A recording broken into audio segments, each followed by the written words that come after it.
noches, señoras y señores, ¿cómo están ustedes? Bienvenidos a otra edición del Péndulo por Unicanal. Hoy les planteamos tres temas. El primero tiene que ver con la Policía Nacional y el deseo de la Intendencia de Yaguarón de tener su propia Policía Municipal, pero ojo, con atribuciones de la Policía Nacional, y ahí comienza el conflicto.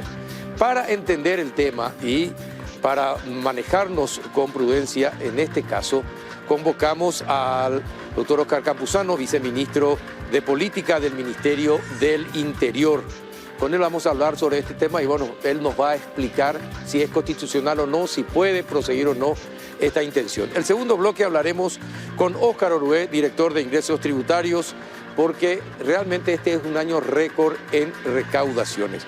Una vez más, octubre batió todos los récords.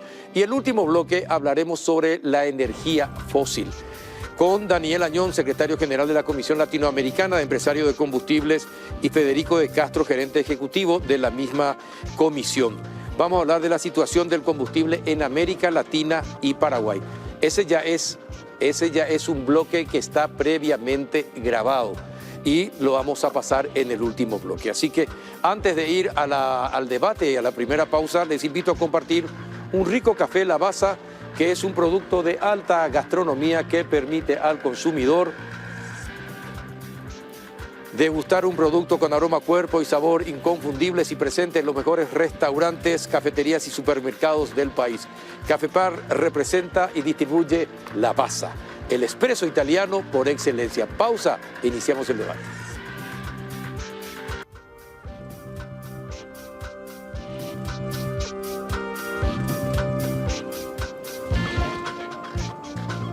Muy bien, buenas noches, viceministro Oscar Campuzano, ¿cómo anda?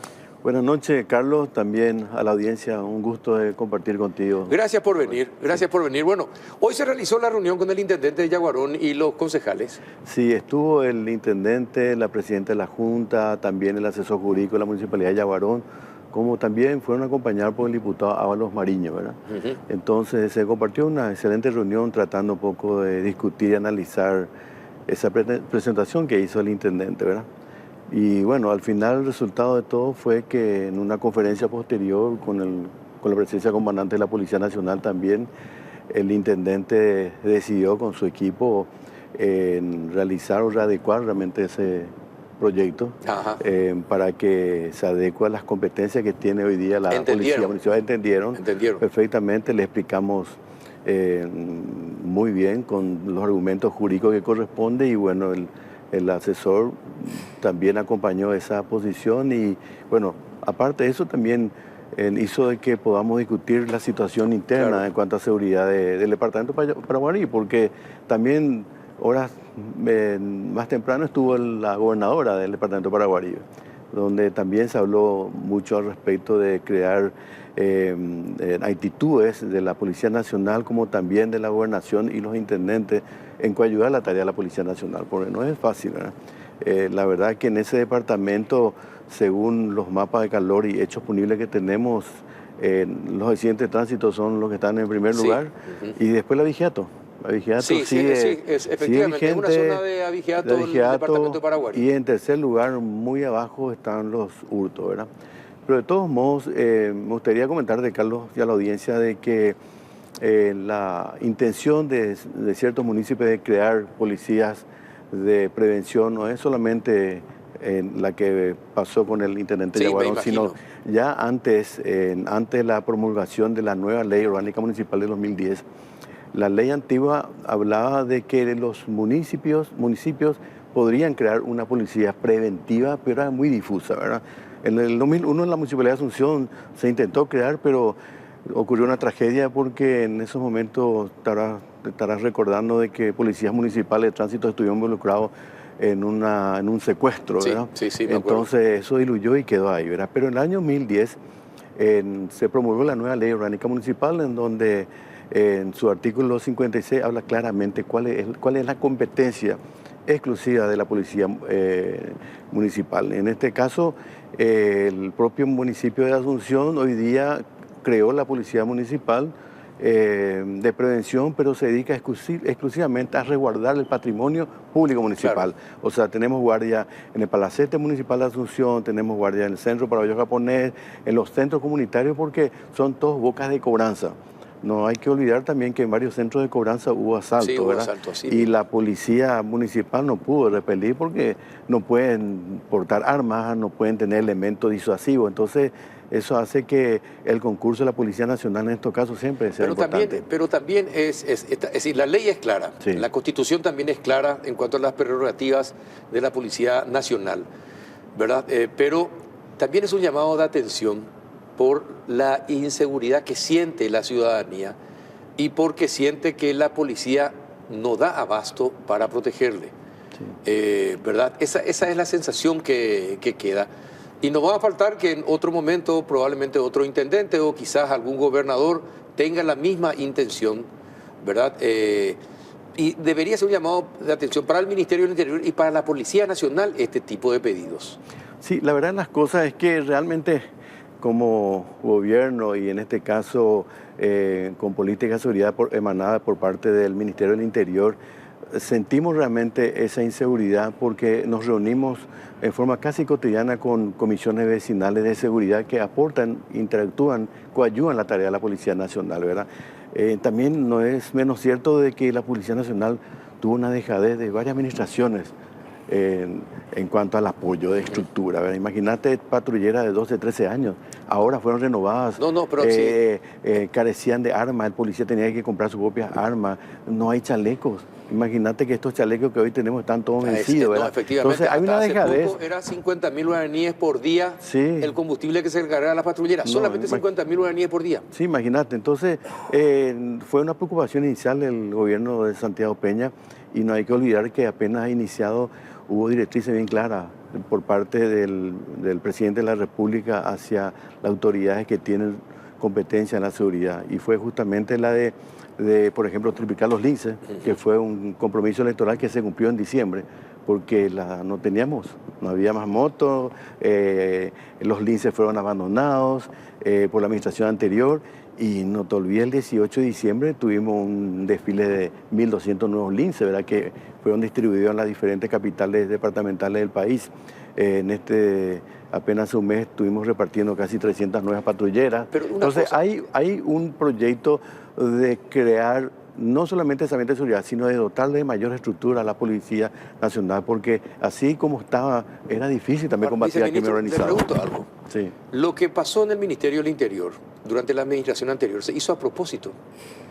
Bueno, eso no lo podemos saber, ¿verdad? Porque si con todo este cúmulo de desatenciones y de faltas que tenía, era imposible lograr que la policía le dé seguridad a la ciudadanía.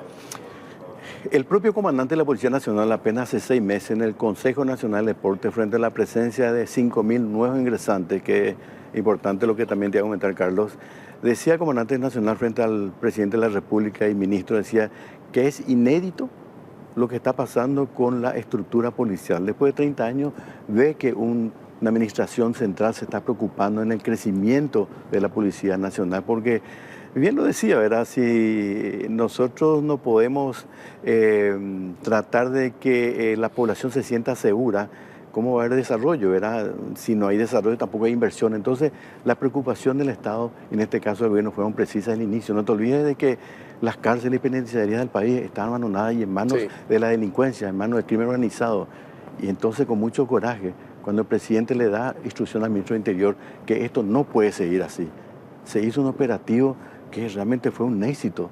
Se esperaban que mueran, pero cantidad de presos, que mueran muchísimos policías. Sin embargo, tuvimos solamente la tragedia de un solo policía, creo que 12 muertos de los presos, y se recuperó el imperio y la autoridad dentro de la penitenciaría. Y hoy día, ustedes han visto toda esa imagen de que realmente la Policía Nacional y el gobierno está recuperando ese respeto hacia la autoridad. ¿Y en cuánto tiempo van a conseguir el respeto de la sociedad hacia la policía? Y esperemos que sea lo más rápido, ¿verdad? Porque si el poder nos sirve para realmente hacer las cosas y cambiar, ¿de qué sirve que estemos, verdad? Y en el 19 de diciembre hay un gran acto nuevamente en el Consejo Nacional de Deporte, donde 5.000 nuevos egresados vamos a tener en las calles, ¿verdad?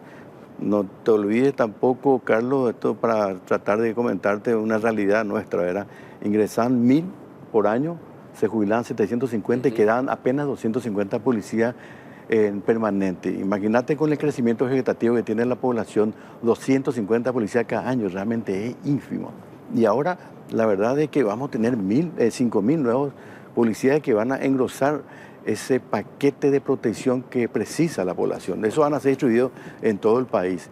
Más una estructura con una logística formidable que el gobierno lo está haciendo Itaipú mediante, porque vamos a tener otras 300 patrulleras a fin de año, más de 400 motos, más de 12.000 chalecos nuevos, más de 5.000 armas. Entonces creemos que potenciando a los organismos de seguridad se va a sentir realmente en la calle la presencia de los policías, pero que también que sean efectivos en el esclarecimiento de los hechos, ¿verdad? Hoy día se tiene realmente un repunte en cuanto a eso. Yaguarón, finalmente, ¿qué acordaron? Es decir, porque ellos van a insistir en la creación de su policía municipal, pero con funciones administrativas, no atribuciones de la policía de investigar y compañía, casos. No es competencia de una policía municipal de elaborar actas. Las actas las elaboran la Policía Nacional, que son cabeza de proceso ante la Fiscalía o el Poder Jurisdiccional para realizar los procesos.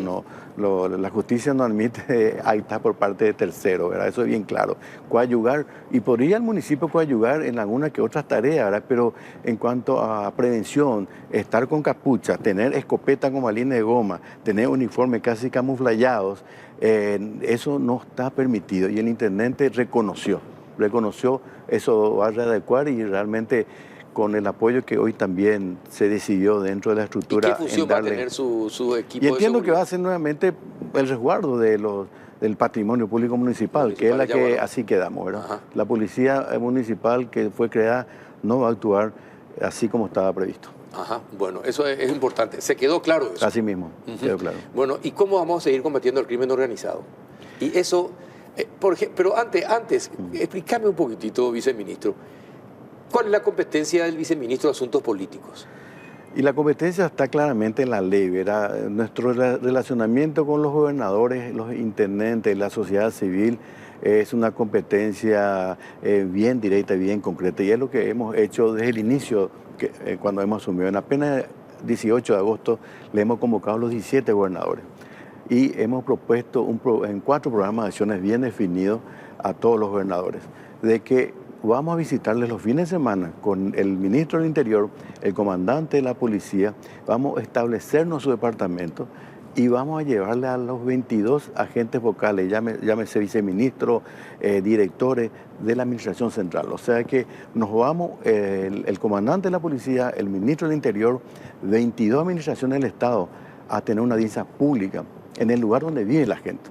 Hemos iniciado en el departamento central, hoy día recorrimos 16 departamentos, donde el ministro del Interior, el comandante de la policía, las fuerzas públicas, el intendente, concejales, sociedad civil, se levantan a viva voz durante todo el día y nos dicen, en Yaguarón este es nuestro problema, Yaberí este es nuestro problema. Entonces hay un equipo que está anotando, que está analizando, pero también tratamos de cumplir esos reclamos, esa ocultación de los problemas, los reclamos de la gente. Tiene que tener soluciones, claro. Así que esas carpetas de reclamos los presentamos los diferentes entes. Aparte que ahí mismo están los representantes de los entes en la cual anotan, hay falta de iluminación, está el gerente de la ANDE del departamento, las adiciones, está la gente de la CENAP con nosotros. Y después al terminar nos reunimos con todos los titulares de todas las comisarías, con el comandante de la policía, el gobernador y los intendentes. Y ahí hablamos así, como se suele decir, a calzón quitado. ¿Cuál es el problema de tu comisaría? Y así se han solucionado muchísimos problemas. Y justamente cuando repartimos estas últimas camionetas, fue resultado de esos pedidos, esos reclamos. Generalmente salía el comisario, no tenemos camioneta, estamos sobre, nuestro vehículo está sobre 4 tacos y no tenemos que depender de una que otra donación. Y hoy al final los intendentes y gobernadores fueron los que se van a repartir con sus comisarios. O sea, la importancia que interactúen las autoridades locales, en este caso gobernador o intendente, con la policía local. Esa es, para nosotros es lo vital, ¿verdad? Ahora, viceministro, también tu competencia tiene relación con la Fiscalía y con la Corte y con el Poder Judicial. No. ¿No? ¿Eso quién se encarga de eso? Realmente el ministro convocó a una reunión denominada Mesa por la Justicia, donde justamente hemos hablado con el intendente hoy cuando la policía realiza las aprehensiones, cuando hay una actitud realmente de hacer bien las cosas, pero no existe una reciprocidad por parte de la Fiscalía o de los jueces, entonces a la gente no le importa quién tiene la culpa. La gente necesita solucionar sus problemas, ¿verdad? Entonces, es ahí de que esa Mesa de la Justicia, a iniciativa del ministro doctor Enrique Herrera Escudero, está teniendo unos resultados muy positivos porque hoy mismo la fiscal adjunta del Departamento de Paraguarí se comprometió a realizar una reunión este viernes con el intendente y los concejales, porque una de las quejas del intendente es de que existen muchos hechos punibles, pero al final la Fiscalía no toma en cuenta, no hace el trabajo que corresponde, entonces era uno de esos reclamos. Entonces, hoy, el viernes, se van a reunir el equipo jurisdiccional de la justicia con el intendente. Sí, porque le preguntaba esto porque de nada sirve un buen trabajo policial. Sí. Si esto no va acompañado de una buena investigación por parte de la Fiscalía y por condenas ejemplares. Si uno de los grandes problemas del departamento de Paraguarí es el abigeato. ¿Quién controla la habilitación de mataderías? La municipalidad. Bueno, entonces todas las municipalidades también deben ser investigadas y también deben colaborar y cambiar su comportamiento, porque gracias a la habilitación de las municipalidades es que todo lo que se roba de ganado van a la matadería para después que se repartan las carnicerías, etcétera, etcétera, etcétera. Esto hay una cadena de complicidades que hay que investigar y para eso es necesario que la Fiscalía haga una buena investigación y que los jueces también logren condenas ejemplares. Sí, es un idea de lo que aconteció lastimosamente en Colombia, ¿verdad? Ese fue un ejemplo de cómo las instituciones del Estado funcionan. Sí. Una policía que investiga, una fiscalía que acusa y un poder judicial que sanciona. Y en corto tiempo, Entonces, es todo lo que pretendemos. Por eso en esa Mesa de la Justicia, a iniciativa del doctor Enrique Herrera, me parece loable, y aparte de eso, la participación del presidente de la Corte, como también del fiscal general del Estado, fue realmente muy propicia, hubo interés realmente en que esto se solucione. Y estamos viendo a uno que otros reclamos son solucionados dialogando, ¿verdad? Y es la idea, ¿verdad? Bueno, ojalá que sea así. ¿Y el crimen organizado cómo lo enfrentamos? Solamente con mayor poder para la Policía Nacional, pero por sobre todas las cosas que el fuero jurisdiccional sancione como corresponde, ¿verdad? Porque si no hay muestra de que el que se porta mal no tiene su sanción, esto va a seguir siempre, ¿verdad? Decía la ministra Patricia Bullrich, el que la hace la paga, y eso tiene que ser una cotidianidad dentro del accionar de la autoridad. No puede ser, la impunidad hace mal. Ese es todo un problema, claro que en contrapartida la ministra no vigiló bien a quienes tenía que vigilar por los secuestros acá en Paraguay. Tomé un ejemplo. Sí. Creo que es válido, ¿verdad? Pero bueno, veremos qué acontece. Ojalá que se lo detenga. Sí. Es complicada la situación porque el crimen organizado está en todas partes y sus ramificaciones están con el poder económico y el poder político. Sí. ¿Verdad? Y eso no se puede desconocer, nos guste o no nos guste. Hace poco un diputado fallecía en un enfrentamiento. Ahora, desde la defensa dicen totalmente otra cosa, que fue ajusticiado. Sí. ¿Cuál es la información, la real que ustedes tienen? ¿Ustedes ya tienen la pericia? No, que yo sepa, no lo tenemos. Yo no estoy en conocimiento de lo acontecido, ¿verdad? Realmente fue una pena todo lo sucedido, ¿verdad? Pero si la policía actúa en base a instrucciones judiciales, la policía, como auxiliar de la justicia, lo único que tiene que hacer es cumplir, ¿verdad? Las pericias posteriores, bueno, creo que ¿Eso corresponde a la Fiscalía? Claro, corresponde a la Fiscalía y entiendo que estará en proceso, ¿verdad? Así le escuché al fiscal de que están esperando realmente el resultado de esos análisis. Claro, pero por la salud misma de la República es necesario que eso se haga rápidamente para evitar sospechas de que algo raro está pasando. Plenamente de acuerdo, ¿verdad? Pero de todos modos te puedo asegurar de que por parte del señor ministro, ni el presidente, ni las autoridades policiales, yo creo que la intención de hacer malas cosas no existe la más mínima posibilidad, ¿verdad? Pero son cosas que suceden, ¿verdad? Y bueno, hay que enfrentarlo. Hay que enfrentarlo. ¿Cuál es la ciudad más peligrosa de Paraguay? Y en el departamento central está la mayor cantidad de hechos punibles, ¿verdad? Está, no te puedo decir ni una ciudad, tampoco no quiero herir sentimientos locales, ¿verdad? Pero en el departamento central está casi el 60% de los hechos punibles. De los ¿verdad? hechos punibles. Los hechos en el departamento central, y bueno, también son casi 2 millones de habitantes, ¿verdad? El no departamento... es nada fácil, es por eso que cuando hay una estrategia de seguridad, en cuanto a logística, elementos, generalmente central, iniciamos nuestra gobernanza local, hemos iniciado en el departamento central, entonces dotamos de mayor fuerza a las autoridades locales, a las comisarías del departamento central, porque ahí está el problema en cuanto al crimen organizado. En central. Sí. ¿Y después quién le seguiría? Después está la zona norte, ¿no? La zona norte, Caniniyú, Amambay, son zonas realmente, no digo harto peligrosas, pero realmente lo que pasa es que las ciudades fronterizas son siempre complicadas, ¿verdad? Hay ciudades en el departamento de Cazapá, Itapúa, por la cercanía de la frontera con Argentina, donde el tráfico de marihuana es realmente increíble. Alto Paraná, te puedo comentar una anécdota, Carlos, de que el segundo acto de gobernanza local que hace el viceministerio hemos hecho en Alto Paraná. Estuvieron casi 500 personas de audiencia pública, los 22 intendentes, todos los concejales departamentales, el gobernador, todos los comisarios y el sector comerciante, ¿verdad? Estaba Taigen, estaba todo el equipo, ¿verdad? Entonces ahí lo que reclamaba era mayor seguridad en el microcentro, la famosa pirañita, una cantidad de cosas. Entonces eso hizo que esos reclamos sean realmente sustanciados. Una semana después, porque ahí venía el famoso Black Friday y una cantidad de cosas, ¿verdad?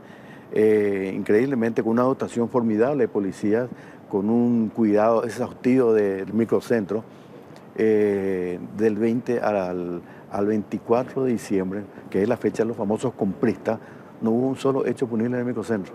No solamente eso, el propio Taigen le entrega a la policía certificado de felicitaciones porque en décadas no pasó eso.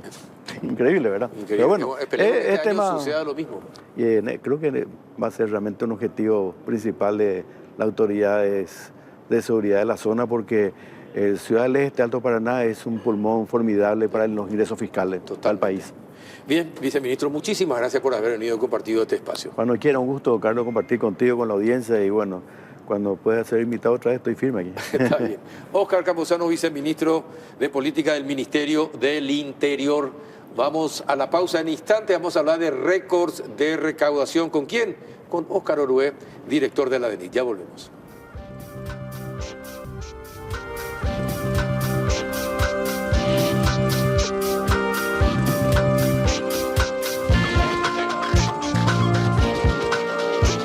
Ya estamos en el segundo bloque del Péndulo en compañía de Óscar Orué, director de Ingresos Tributarios. ¿Qué tal, don Óscar? ¿Cómo anda? Buenas noches, Carlos. Buenas noches para toda la teleaudiencia. Muy bien, gracias a Dios. Gracias por la invitación. Felicitaciones. Otro nuevo récord en octubre. Sí, otro nuevo récord en el ámbito de la recaudación aduanera, para ser específico.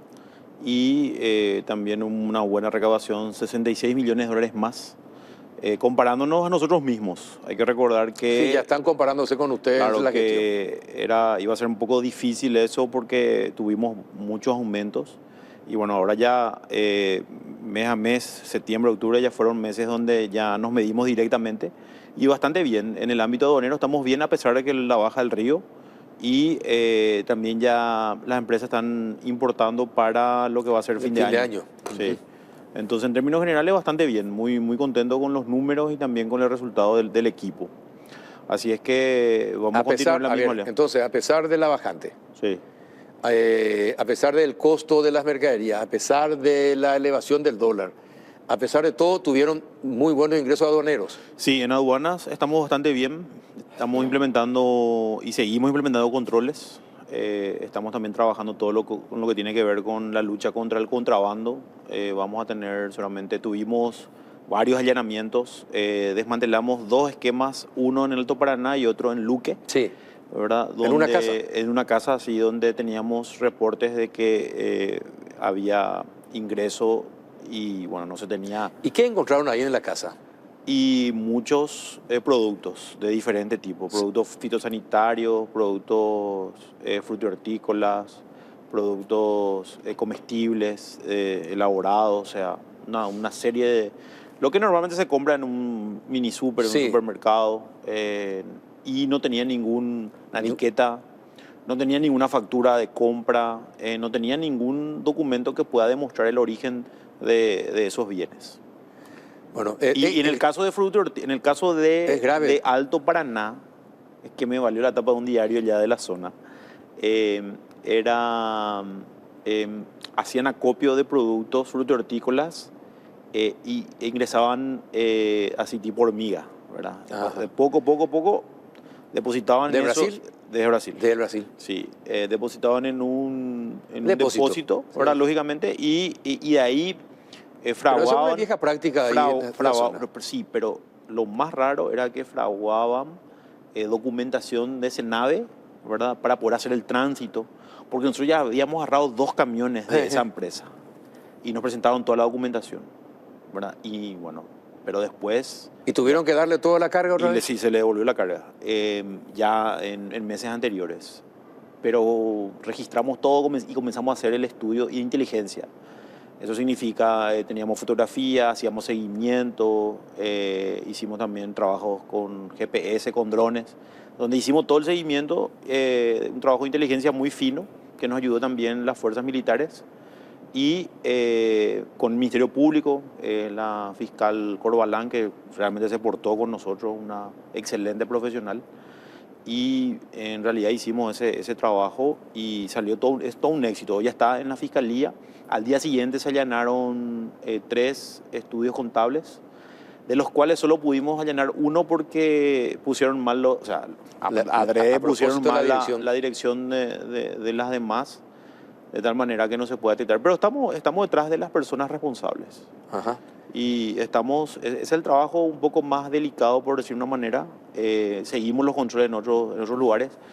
No podemos decir que el contrabando desapareció porque también se van adaptando, se van claro, cambiando, ¿verdad? Pero estamos haciendo un gran combate, ¿verdad? Mi mamá es una de las que me suele llamar y decir, en tal lugar, ahí me dice. Entonces ahí comenzamos, le enviamos a la gente, al equipo, a hacer los controles y bueno, esto es un día a día. Y es realmente complejo, ¿verdad? Porque también hay mucha, de repente, presión porque de repente se agarra y de repente hay personas que llaman a querer... intervenir y sí, liberar las mercaderías. Y devolver el vehículo, ¿verdad? Pero bueno, hoy creo que se están acostumbrando. ¿Esas personas qué título tienen? ¿Son abogados? ¿Son políticos? De todo un poco. De todo un poco. De todo un poco. Hay de todo. De todo, sí. También políticos. Sí, de todo un poco. De todos los partidos. De todos lados. Me quiere tirar la lengua, Carlos. No, porque cuando se habla de político, pues es preciso. No, pero no, a ver, ya tuve mucho problema con lo político, así que no quiero que haya otra vez más problemas porque muchos me dicen, no voy a generalizar, ¿verdad? Y lo que pasa es que tampoco le quiero mandar al frente a nadie, ¿verdad? Pero creo que ya saben muchos cuál es la línea de gobierno. Pero son políticos de la zona. Bueno, de todo un poco. De todo un poco también. De todo un poco. Pero sí, yo creo que se están acostumbrando también al nuevo alineamiento. Tenemos el apoyo del presidente, entonces esto es más sencillo en el sentido de mantenernos firmes. Y bueno, también tenemos, en el caso, por ejemplo, estamos trabajando más coordinadamente con las demás instituciones, ¿verdad? Porque también recibimos denuncias de otras instituciones donde había, de alguna manera, algún comportamiento raro de las instituciones para favorecer al contrabando. Claro, pero esta decisión de la Corte, por ejemplo, para los controles fitosanitarios, ¿de qué manera eso les perjudica a ustedes? ¿Y de qué manera va a complicar el accionar de la DENIT? En realidad el perjudicado acá es el consumidor final, no somos nosotros porque se pagan los impuestos, ¿verdad? Y hacemos los controles. Donde sí de alguna manera puede perjudicar es en el tema de los valores, sí, ¿verdad? Porque muchos de esos productos traen a precios que varían. Subvalorados. No sé si subvalorados, pero varían porque ellos traen factura, muestran transferencia, entonces ahí estamos analizando, ¿verdad? Pero más allá de eso, el problema fundamental, Carlos, es que estos productos no tienen el registro sanitario correspondiente. Sí. Entonces, no se cumple disposiciones legales en el ámbito sanitario y eso puede traer un perjuicio a la salud, Claro. como también trae un perjuicio a la competencia leal, a la competencia justa entre los competidores que traen y tratan de cumplir todas las reglas, de decir, todas las condiciones que la ley establece para tener ese registro sanitario. ¿Qué dicen el otro grupo que consiguen estas acciones, estas medidas cautelares? Ellos dicen, lo que pasa es que no nos dan el registro. Bueno, como no cumplen los requisitos, entonces no se le da. Pero el presidente Peña, en esa línea, él dice, bueno, vamos a tratar de tornar más eficiente todo el tema del registro. Y hoy une INAN con Dinavisa. De tal manera que el que cumple las reglas pueda tener su registro. Entonces, estamos en esa línea. Yo creo que la Corte va a estudiar eso a nivel más profundo, porque eso es una medida cautelar. El estudio del fondo de la cuestión todavía no se hizo. Entonces, nosotros creemos de que eso se tiene que dar las condiciones legales que establece la normativa. Ahora, pero es llamativo que un miembro de la Corte Suprema de Justicia dictamine o justifique diciendo, no, nosotros lo que aprobamos es el ingreso, no la comercialización. Y en realidad... Unas mercaderías, no, pero no tiene sentido, pues. Y en realidad mercaderías que ingresan al país no van a venir para estar en un depósito y para que se pudran, ¿verdad? Definitivamente. No, o sea, no tiene sentido. El requisito es, o sea, para poder comercializar, el proceso previo es la importación. Claro. Y vos tenés que cumplir los requisitos que la ley establece para traer, porque el fin es la comercialización. Claro. No es para otra cosa, ¿verdad? Entonces, la verdad que es como que un juego de palabras, pero que yo creo que a lo mejor no se estudió más bien el fondo de la cuestión. Y tampoco, y me dijeron que también dijeron de que era, o que un ministro de la Corte dijo de que era una cuestión aduanera. No es una cuestión aduanera. O sea, nosotros los controles que hacemos es a los efectos del pago de impuestos. Si tiene el registro, puede importar. Si no tiene el registro, no puede importar. No cumple los requisitos para la importación. Ahora, si tiene una medida cautelar, donde sí nosotros descubrimos que muchas de las empresas que tenían medidas cautelares ni siquiera se les revisaba esas mercaderías, ¿verdad? Entonces eso hoy instruimos también de que se abran, se verifiquen. Es decir, que pueden traer cualquier cosa y nadie controla. Claro, porque es como que tenían canal verde, ¿verdad? Entonces eso también mejoramos mucho. Los valores también estaban desactualizados. Eso es algo que mejoramos mucho, Carlos. Lo mismo con relación a lo que es... productos que traen vía Chile, donde de alguna manera estaban trayendo en camiones y directamente ni siquiera se abría, directamente querían pagar sobre, como es declarativo, autodeclarativo, ¿verdad? Nosotros tenemos la atribución de poder abrir la mercadería y verificar, ¿verdad? Y muchas veces no estaban acostumbrados a que se haga eso, ¿verdad? Entonces de repente algunos despachantes venían de forma prepotente a decir, no, mi padrino es fulano, o a mí fulano me dice que no me molesten. Y esas cosas está terminando, ¿verdad? De a poco estamos eliminando todo ese mecanismo que había de querer ser influenciado por otros medios y que paguen lo que quieran pagar, ¿verdad? Eso no, desde todo punto de vista no es justo.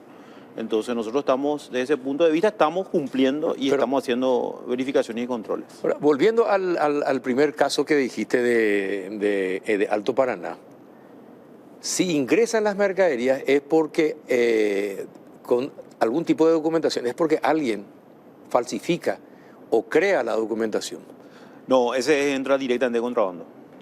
Esos productos que nosotros de fruta hortícola entran directamente de contrabando. Directamente de contrabando. No presentan ningún documento, directamente hacen. Y ya estamos detrás también de los funcionarios que de alguna manera están involucrados con eso, ¿verdad? En diferentes lugares. Pero sí se necesita de complicidad de los funcionarios. Sí, definitivamente. De hecho, el comandante de la Armada le cambió al jefe de esa zona, ¿verdad? Yo estuve en conversación con él. Y le pasé pruebas, ¿verdad? Le pasé pruebas donde se demostraba de que lo que le decían a él no era cierto. Es lo mismo, Carlos. A mí mucha gente me dice, mis funcionarios me dicen, no, estamos acá y estamos controlando. Pero yo también tengo mi mecanismo para poder verificar que lo que me dicen es cierto, ¿verdad? En la medida que yo descubra que hay involucramiento de funcionarios, que no quepa la menor duda que le vamos a denunciar y vamos a irnos hasta las últimas consecuencias, porque eso es lo que hay que hacer. Porque si no, va a ser siempre así. No hay ejemplo y eso perjudica bueno, por eso tenemos estos números, ¿verdad? Algo, por ejemplo, que también me llamó mucho la atención que decían, el tema de los robos. Imagínate, desde que nosotros comenzamos a hacer los controles, aumentaron los robos de mercaderías que traen desde el aeropuerto que se transita. Se transitan. ¿Verdad? ¿Y por qué aumentaron los robos? Y porque antes no pagaban nada, metían en frío directamente. Entonces, ese sector que anteriormente comercializaba eso, es la que sin trata de pagar recuperar robando los productos. Exactamente. Entonces, le estaba explicando a un colega tuyo porque me decía, no declaran y meten en frío. Y no es cierto, porque nosotros establecimos un sistema de control en los aeropuertos bastante. De hecho, y denunciamos un caso de cambio de mercadería, hoy está en fiscalía eso. Entonces le decía al colega tuyo, le decía, no, en realidad yo creo que es un mecanismo que ellos también están implementando porque ya no pueden traer como antes, ¿verdad? Donde de alguna manera estaban confabulados funcionarios de INAC y de aduana para que puedan meter en frío, como se dice, que no pagaran ningún impuesto a cambio de coimas, ¿verdad? Entonces, eso también estamos controlando y estamos verificando. Pero esto es un día a día. Esto es, no podemos dejar de hacer la marca. Es como en el fútbol. Le dejan un poquito libre y ya... no, te van a meter 10 golazos de seguido, si Así es que mismo. le das chance. ¿Y qué pasó con los militares también que intentaban meter de contrabando las mercaderías? No, o sea, a ver, no es que intentaban, ellos dejaban que suceda. Dejaban pasar. Claro, dejaban pasar. Y eso es lo que le comuniqué al comandante de la Armada y él dispuso el Cambio cambio total de todos. Sí, el cambio de... ¿Y en los aeropuertos? En la zona triple frontera es eso, en Alto Paraná. Y establecimos también, comenzamos a controlar más a través de cámaras y también vimos, por ejemplo, que había subvaloración, cambio de mercadería. De repente en frío también me metían, por ejemplo, nosotros hoy hacemos ya los controles dentro del avión, porque anteriormente la información que teníamos es que desde el avión directamente se llevaba a otro depósito. En otros camiones, sí. ¿Verdad? Sí. Y ni siquiera pasaba por la aduana, Así ¿verdad? mismo. Donde funcionarios de INAC estaban involucrados, ¿verdad? Eso trabajamos coordinadamente con el presidente de la INAC. Y bueno, hoy estamos con los números, por eso es muy importante. Es demasiado claro, ¿verdad? De que los números mayor control, demuestran... mayor recaudación. Claro, los números demuestran que los controles que estamos haciendo de alguna manera están funcionando. Tampoco podemos decir está solucionado el problema, porque sigue habiendo, en la medida que vamos controlando, encontramos también todavía algunas situaciones donde algunos de alguna manera aprovechan ciertas lagunas o conocimiento, ¿verdad? Porque también tenés que tener conocimiento para hacer cierto tipo de mecanismos para poder evadir o el cumplimiento o eludir el cumplimiento del pago de impuestos. El contrabando, ¿por qué sector se realiza con mayor asiduidad? ¿Hay algún dato que manejan ustedes? Sí. ¿Es por los aeropuertos, es por los puertos o es por vía terrestre? Bueno, nosotros cuando comenzamos a trabajar, cuando asumimos el cargo, veíamos que eran directamente traba en camiones, en camiones, ¿verdad? Cuando comenzamos a hacer los controles comenzaron a meter a granel, por decir de una manera, de a poco, ¿verdad? Después se iban acopiando, ¿verdad? Y después cambiaban de lugar, ¿verdad? Usaban mucho el río porque el río en la zona, por ejemplo, se mudaron mucho en la zona que teníamos ahí de Vista Alegre, de Nanagua, toda esa zona, comenzaron a moverse del lugar. Y comenzamos también nosotros a hacer el seguimiento, ¿verdad? Y bueno, y comenzamos a controlar, ¿verdad? También dispusimos cambios en la dirección de anticontrabando porque recibimos denuncias de que estaban también funcionarios involucrados, entonces eso pasamos a hacer los sumarios correspondientes para poder terminar la responsabilidad, ¿verdad? Ahora, y la calificación de los funcionarios, ¿cuál es en este momento? Porque antes bastaba con que un político venga y le decía al director de aduana, sobre todo, o de tributación en su momento también, acá te traigo para tu vista de aduanas, o acá te traigo para tu inspector de Hacienda y compañía. Entonces, sin preparación, lo único que era para recaudar. ¿Cómo es hoy la capacitación y la calificación de los funcionarios, Bueno, tanto de aduanas como hoy de tenemos un tributación? sistema de evaluación permanente donde tratamos de tener en cuenta varios aspectos, ¿verdad? Por ejemplo, ahora estamos haciendo un proceso. En el área de la Dirección Anticontrabando, ahora estamos iniciando un proceso de selección de funcionarios. Los mismos funcionarios que están van a pasar por un proceso para poder determinar si se continúan en el lugar. Y ahí, por ejemplo, vamos a implementar lo que es el polígrafo para esa área. en el cual vamos a hacerle unas ciertas preguntas y de acuerdo a sus respuestas vamos a ver si es que mienten o no, según lo que informe los técnicos, claro. ¿verdad? No es obligatorio. El que no quiera hacer, no lo hace, ¿verdad? Constitucionalmente uno no puede declarar en contra de uno mismo. De sí mismo, sí. De sí mismo, ¿verdad? Entonces, no es obligatorio. Pero ya es una señal. Una señal de cómo se comporta el funcionario. Eso por un lado. Por otro lado, las designaciones de administradores o administradores y otros funcionarios estamos haciendo en base a su perfil, su conocimiento, su experiencia y también sus resultados, ¿verdad? Normalmente trato de hacer siempre rotaciones y evaluar un poco también el comportamiento. Y tenemos hoy un área de inteligencia fiscal. El área de inteligencia fiscal es un área que realmente nos sirve mucho. ¿De la DENIP? De la DENIP, sí. ¿Por qué? Porque analiza el ámbito de impuestos internos como el ámbito aduanero y hace cruzamientos de datos, porque utiliza el sistema de gestión de riesgo de las dos áreas. Entonces, eso nos permite un poco también determinar cómo se comporta. Y hoy estamos haciendo evaluaciones en base a un sistema de rangos, ¿verdad? Donde vemos desviaciones o vemos de repente niveles de cumplimiento de las aduanas, de los importadores y de los funcionarios involucrados en cierto tipo de despachos. Y eso es lo que hacemos. No quiero contar tanto porque si no ya van a saber cómo controlamos. Pero en síntesis eso es lo que vemos y es lo que nos permite, ¿verdad?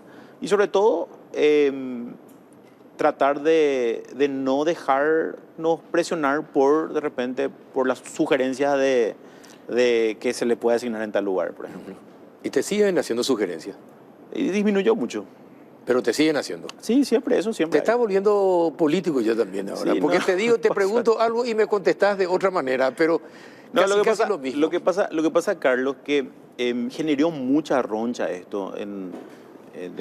Y creo que de alguna manera hoy tratamos de ser más inteligentes, de no ir tanto al choque, sino que seguir haciendo lo que tenemos que hacer. Ser exitoso en cualquier función es riesgoso. Sí, definitivamente. Por lo menos si quiere hacer bien las cosas. No, por eso te digo, no, ¿verdad? Claro. Sí, estamos hablando del exitoso que hace bien las cosas, sí, ¿verdad? Y yo siempre decía, ¿verdad? Sabíamos que iba a pasar eso. Sabíamos que iba a hacer eso. Yo lo conversé con el presidente de la República. Yo le dije, mira, en la medida que tengamos apoyo, vamos a tener resultados. Entonces, y no hay que aflojar, porque nosotros cedemos en un caso. Y después van a contar a todo el mundo. Y después ya van a decir, no, pero a fulano y como sultano. Así mismo. Entonces, esas designaciones que hacemos es en base a... te iba a decir algo, ¿verdad? Pero más adelante, cuando sale la función pública, a lo mejor voy a escribir un libro contando todas esas anécdotas. Dale, yo voy a trabajar, me comprometo a trabajar contigo para hacer el libro. Porque realmente es increíble de repente mucho lo que uno vive todos los días, pero estamos ya acostumbrados y tenemos, los números demuestran, ¿verdad? Octubre fue un mes donde, a pesar de nuestra duda de que podíamos tener una buena recaudación, lo tuvimos y estamos hablando de en total, desde la creación de la DENIP hasta ahora, 870 millones de dólares más. O sea, 870 millones de dólares más en 14 meses. 14 meses. 14 meses, estamos hablando ya de octubre, sí. ¿Verdad? Entonces, definitivamente... algo bueno hicieron. Creo que este cambio estructural o este cambio que el presidente Peña impulsó, creo que es el más exitoso de su gobierno, ¿verdad? Y no porque yo esté al mando, sino que porque esto es como gobierno, ¿verdad? Porque tenemos también apoyo de las demás instituciones, hay un gran respeto, un gran trabajo con las diferentes instituciones, Ministerio del Interior, Policía Nacional, hoy ya la Armada, ¿verdad? También las fuerzas militares. Creo que el gran respaldo que nos da el presidente es lo que nos permite tener estos números, porque realmente había todo una estructura, o sigue habiendo, pero en menor medida, de lo que es ingreso al contrabando, donde realmente hasta son cosas increíbles, ¿verdad? Donde uno dice las películas, no. ¿Podría aumentar mucho más cuando se integre con AXAR también al DENIT? De alguna manera sí, yo creo que sí. El presidente Peña tiene una idea también de que trayendo con AXAR a la DENIT puede ser mucho más eficiente en base a los controles y la experiencia que tenemos. Creo que también va a ser exitoso en la medida también que tengamos ese respaldo político y ese apoyo, ¿verdad? Porque tratamos de ser realmente objetivos claros y sobre todo tratando de no creer de que solucionamos todo el problema. O sea, al contrario, estamos estirando el carro, tratamos de que esto, de que no nos nuble nada de lo que estamos haciendo, que sigamos la misma línea y que, bueno, que en la medida que tengamos estos resultados, yo creo que también la idea es que se haya, hoy justamente el presidente mencionó, ¿verdad?, que haya que se pueda reducir el déficit fiscal, que es una de las preocupaciones más grandes que tuvimos como gobierno cuando se asumió el 15 de agosto. ¿Cuál es la diferencia entre el gobierno de Mario Audo y Santiago Peña? Bueno, el primero que no estaba a cargo de una institución como estoy ahora. Sí. Yo era el segundo en una institución en la época de Mario Audo, ¿verdad? No teníamos tanta autonomía como hoy tenemos y tampoco yo no tenía la jerarquía y el acompañamiento que hoy tenemos, ¿verdad? Yo creo que al jerarquizar la DENIP o al fusionarse, hoy es mayor la responsabilidad. No solamente es mayor la responsabilidad, sino que se le da una atribución muy importante a la institución y un respaldo muy grande que anteriormente no teníamos, ¿verdad? Hoy dialogamos con los gremios y creamos mesas de trabajo, también seguimos con los contadores, pero sí, en la medida también trato de delegar un poco más a los gerentes, de tal manera que lo podamos hacer más coordinadamente y no todo concentrado. Que se entienda, porque algo que sí de repente causó un poco de molestia es que era Óscar Orué el problema.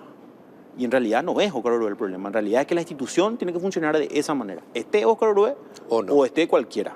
Porque eso es institucionalidad. Entonces, en la medida que se entienda que es una cuestión institucional, que no es una idea nomás de Óscar Orué, o que no es Óscar Orué el que hace posible esto, yo creo que también se entiende que es algo institucional y también se le da la responsabilidad a todos, porque acá todos somos responsables.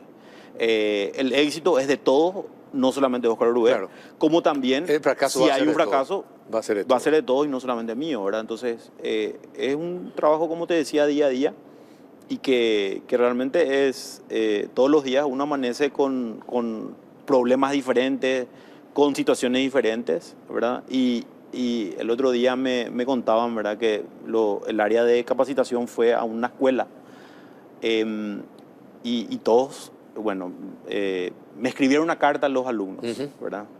Entonces me llegó la caja con todas las cartas, ¿verdad? Y realmente fue muy simpático porque uno de los chicos le decía, mi papá dice que es muy inteligente, pero no le gusta pagar el IVA, ¿verdad? Entonces, bueno, mañana voy a visitarle a esa escuela, ¿verdad? Voy a ir a conocer a los chicos. Entonces, creo que son experiencias que realmente no es todo malo, ¿verdad? Hay también cosas buenas. Claro.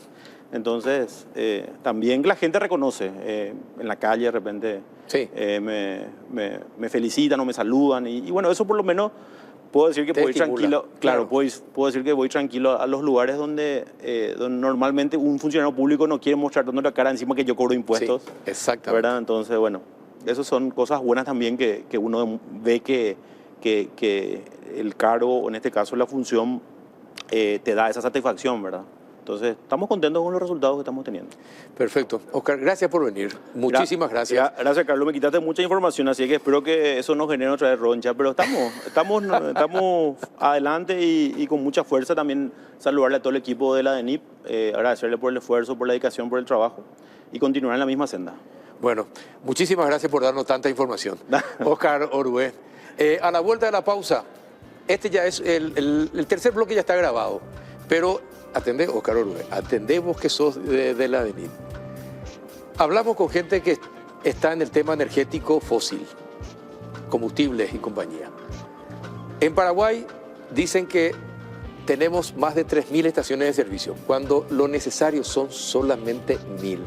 Un buen dato. Les pido que atiendan el próximo bloque, a la vuelta de la pausa.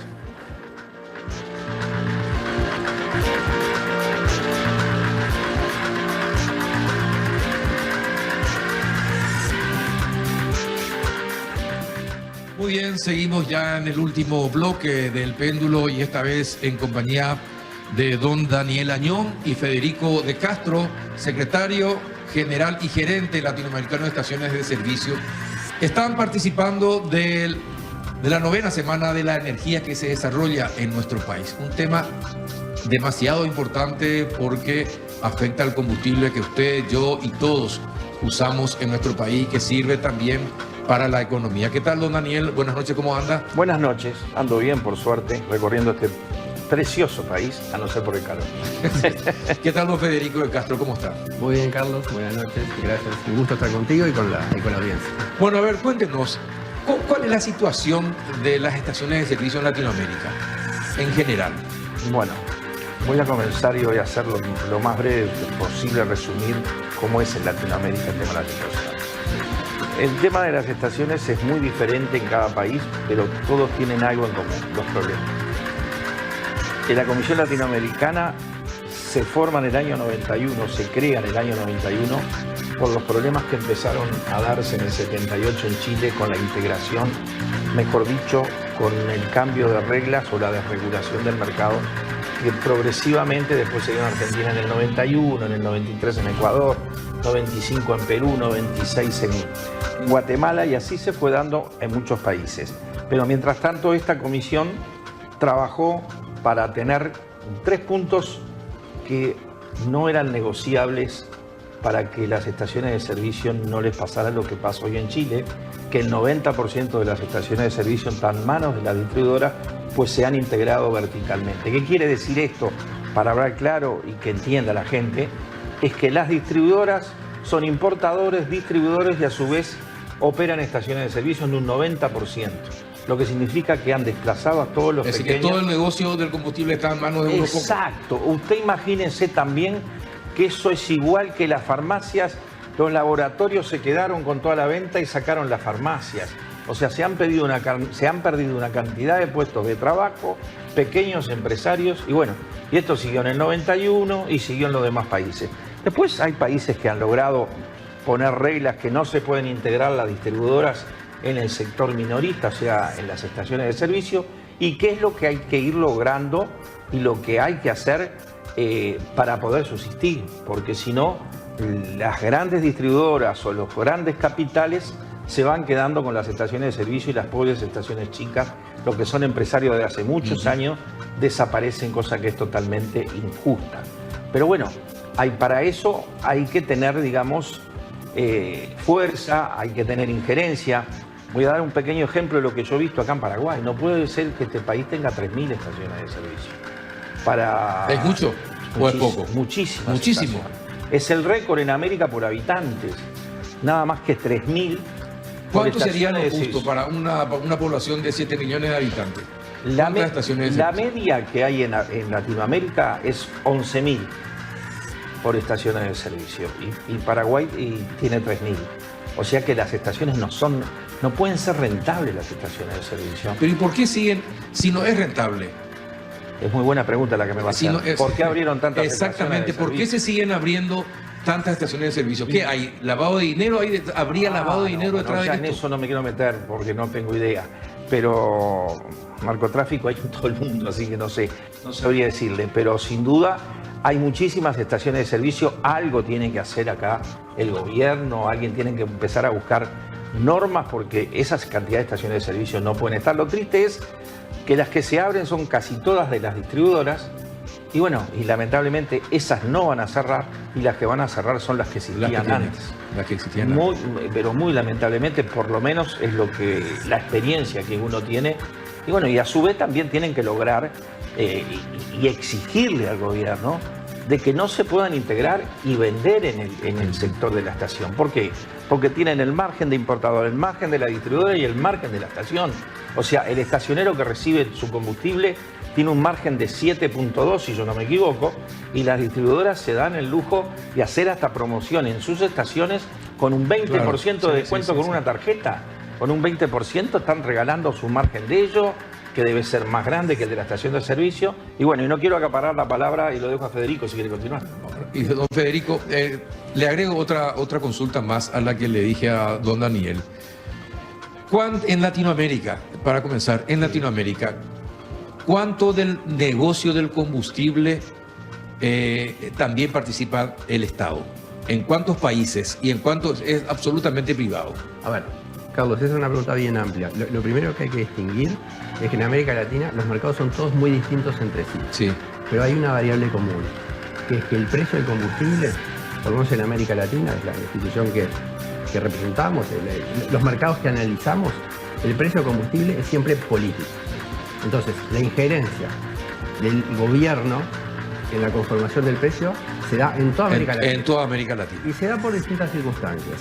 Se da o por injerencia en los impuestos, vía fondo de estabilización, vía subsidios directos, indirectos, subsidios positivos o negativos, pero siempre en todos los países de América Latina hay injerencia en el precio de parte del gobierno. Siempre.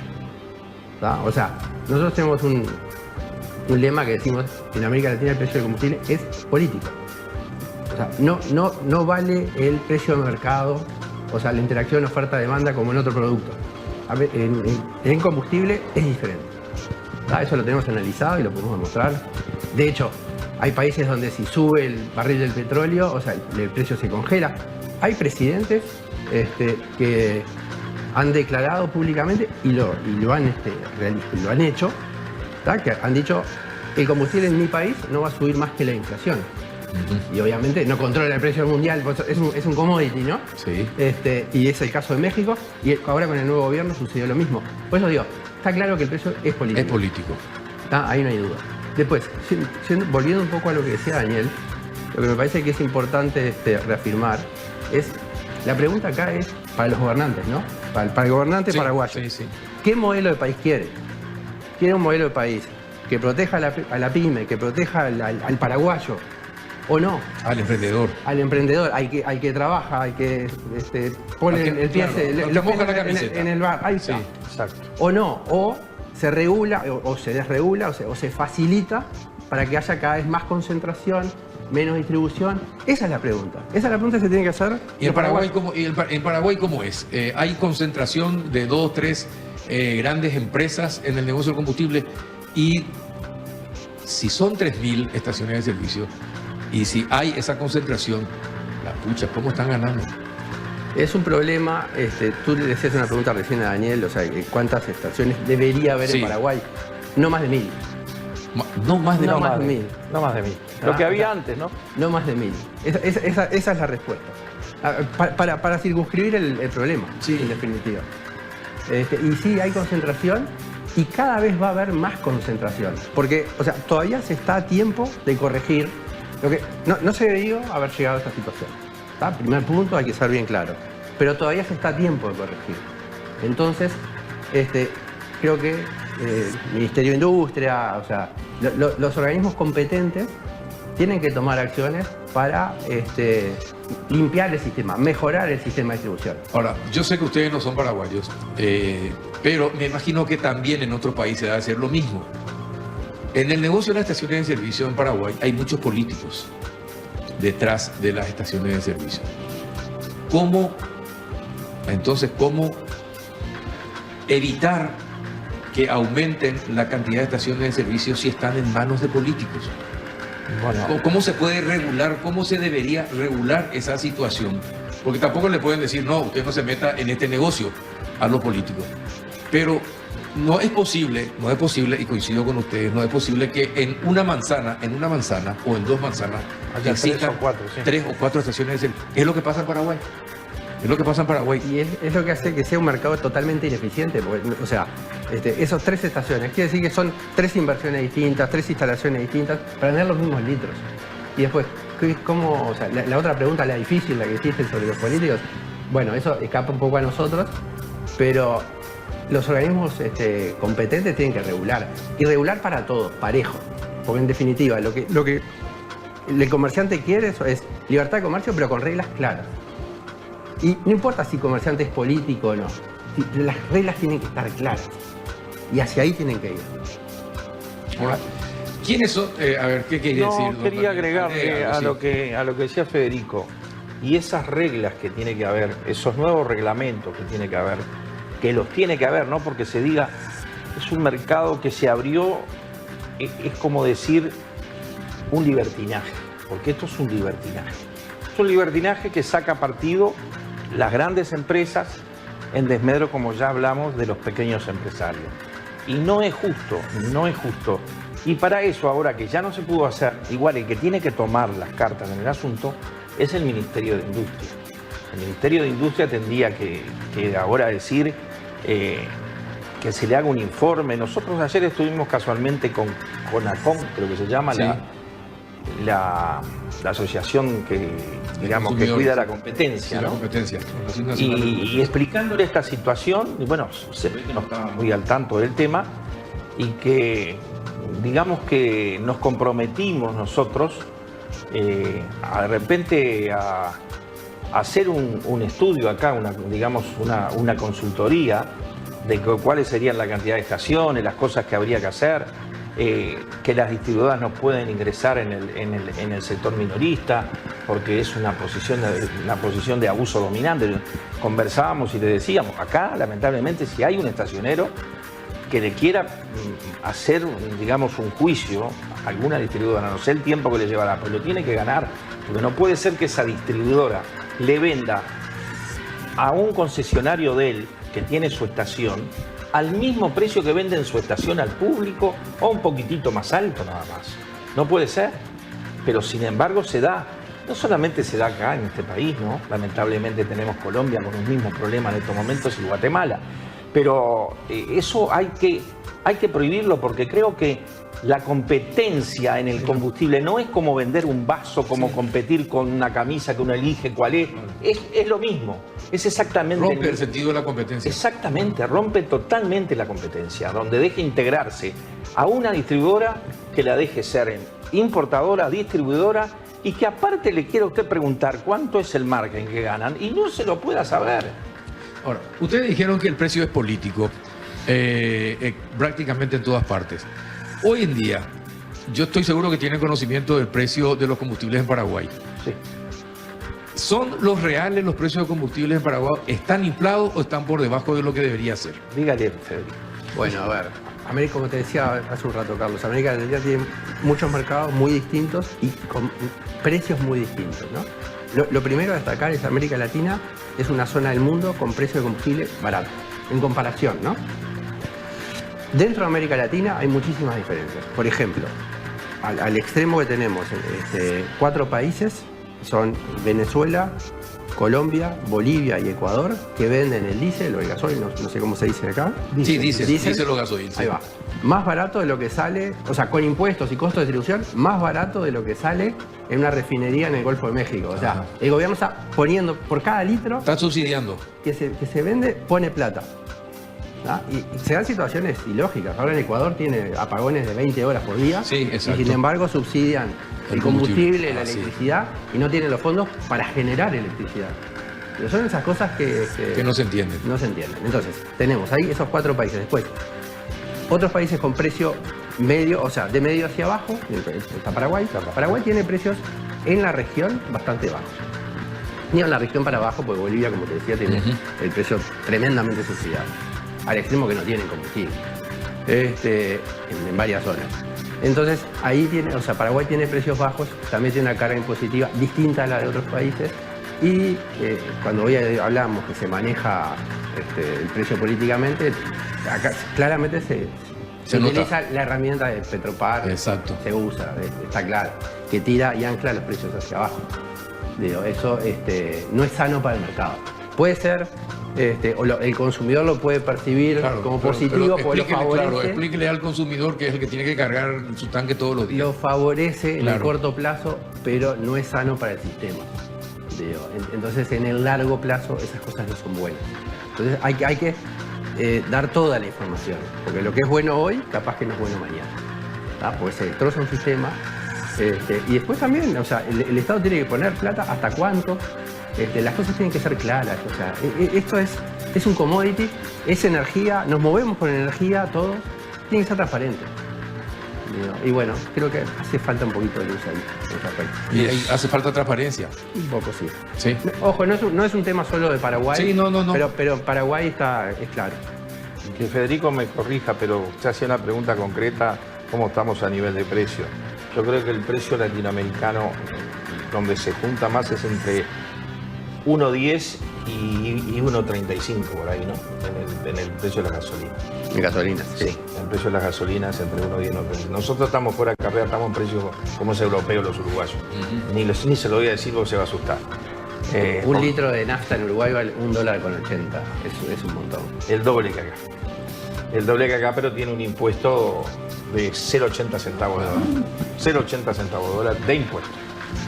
Lo que acá casi vale el combustible, allá tiene el impuesto. Y bueno, lamentablemente allá padecemos eso, tenemos precios europeos y con sueldos de, ¿cómo es? Latinoamérica. Eso es lo triste.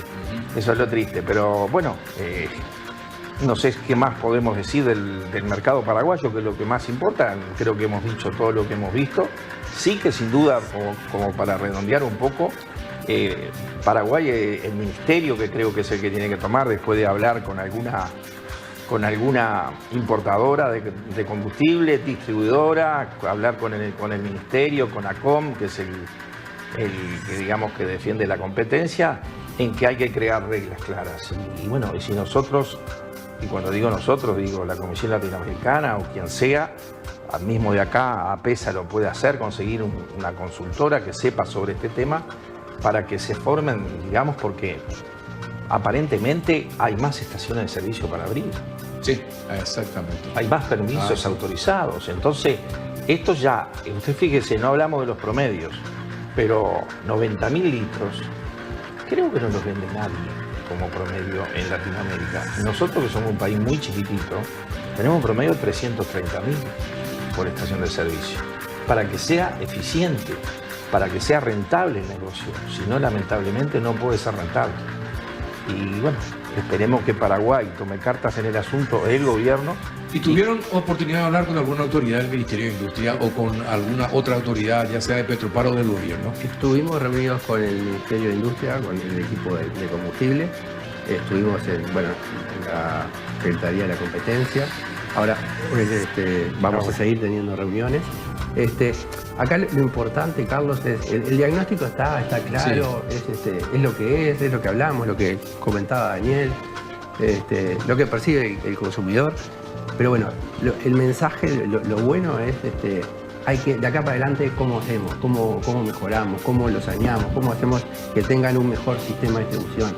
Eso es lo medular.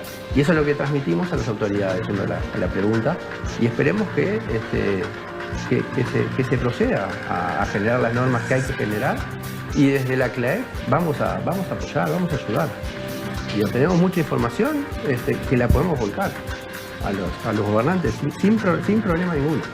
Ahora, con un precio político del combustible, con concentración vertical de dos o tres grandes empresas, grandes compañías, con políticos metidos en el negocio, con Petropar subsidiando y bajando los precios, con todo lo que eso significa para el país y para la propia Petropar.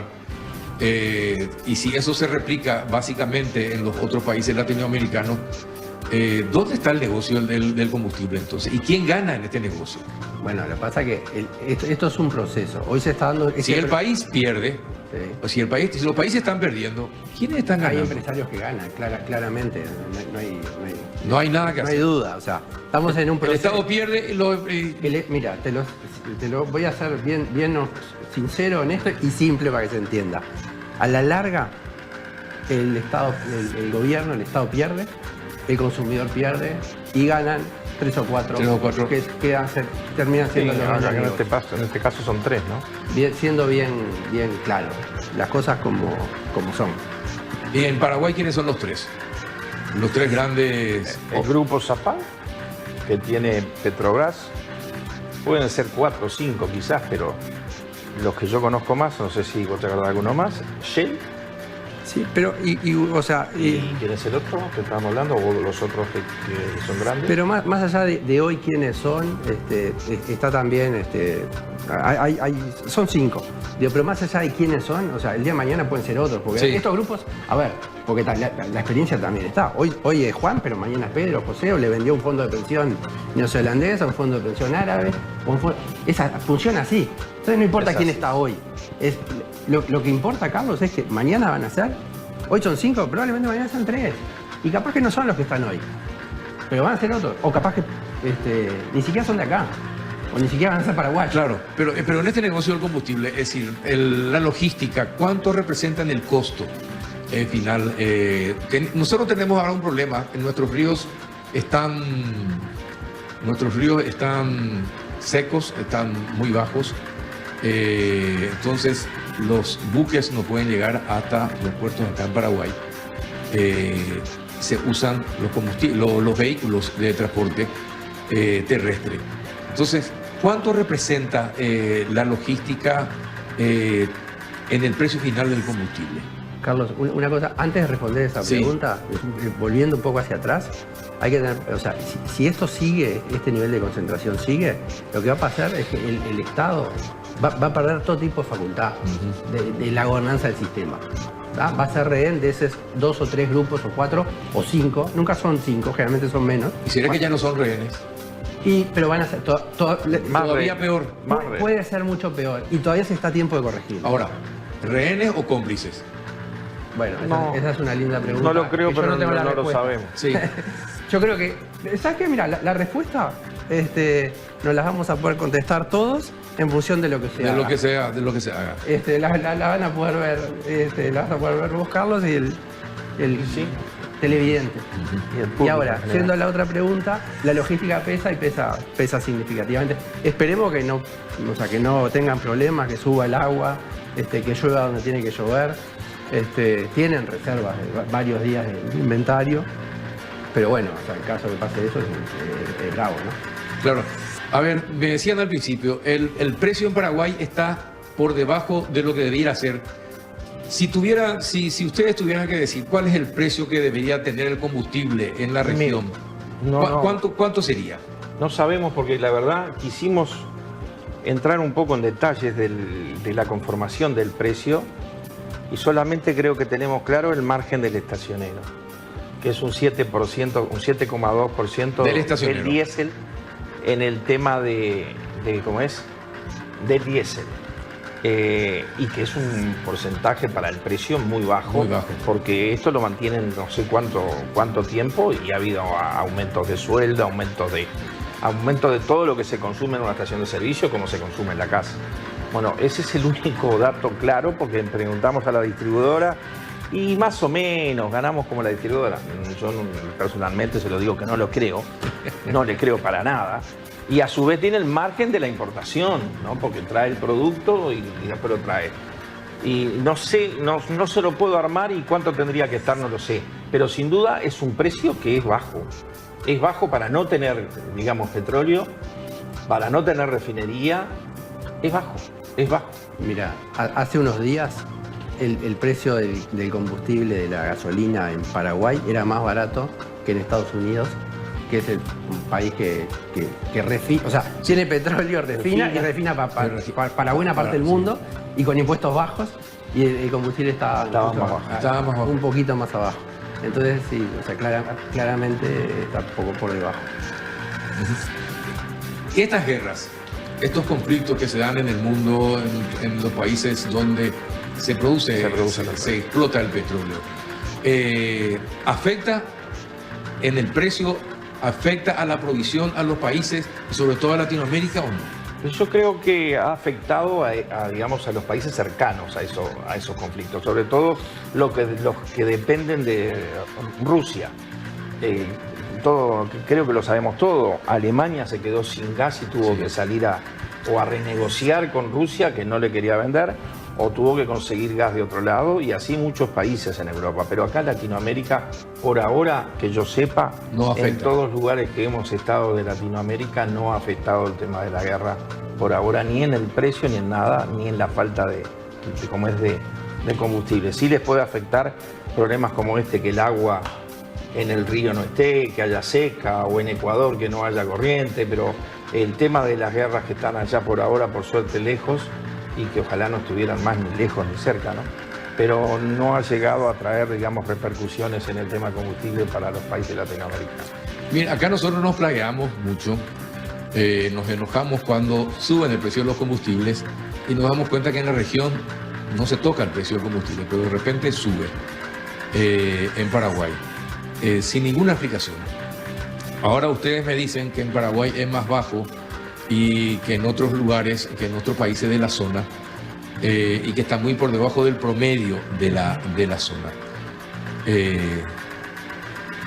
Ojalá que no escuche la gente del gobierno. pero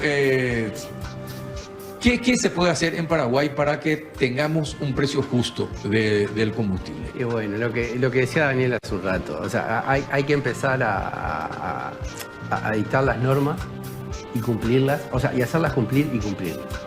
Son las tres cosas, ¿no? O sea, redactar las normas, hacerlas cumplir, o sea, cumplirlas, y si no se cumplen, hacerlas cumplir. Son las tres, es simple, tocamos eso. Pero el primer paso es readecuar la norma con una visión sistémica, porque esto es importante, que capaz que es un poquito técnico, pero hay que tener visión sistémica. Esto es un sistema de distribución de combustible, ¿tá? Y acá, o sea, las partes intervinientes son todas, desde el importador hasta el consumidor, o sea, todos. Y hay que verlo de esa perspectiva, ¿no? O sea, integral. Pero bueno, creo que yo por lo menos con las reuniones que hemos tenido, me quedo esperanzado que se van a tomar acciones. Ahora, en cuanto a la calidad de las naftas, del combustible, del gasoil, de las naftas, ¿qué saben ustedes de la calidad de las naftas en Paraguay? Les pregunto esto porque llamativamente desde hace unos 7, 10 años a los países le dan los vehículos para la venta con 3 años de garantía. En Paraguay,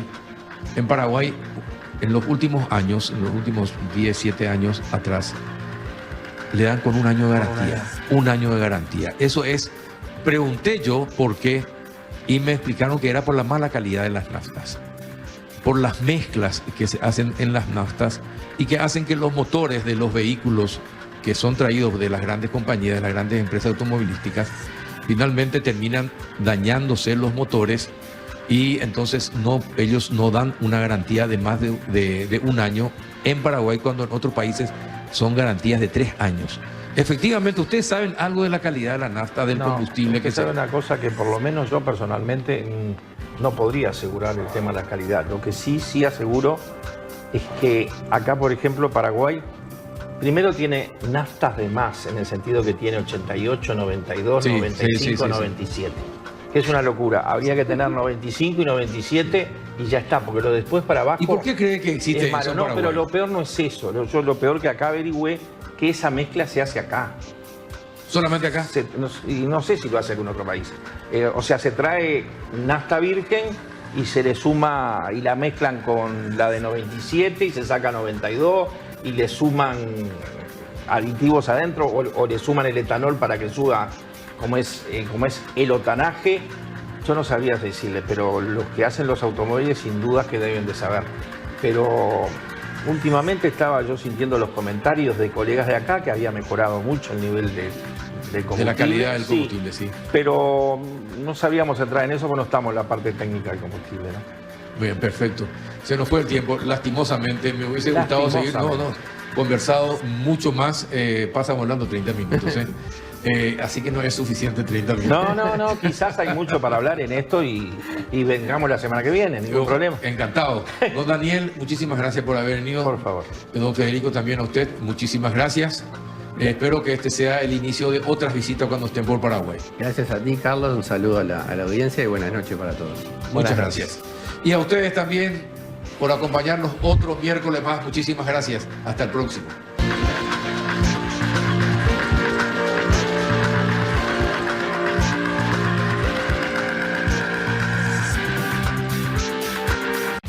El Péndulo fue auspiciado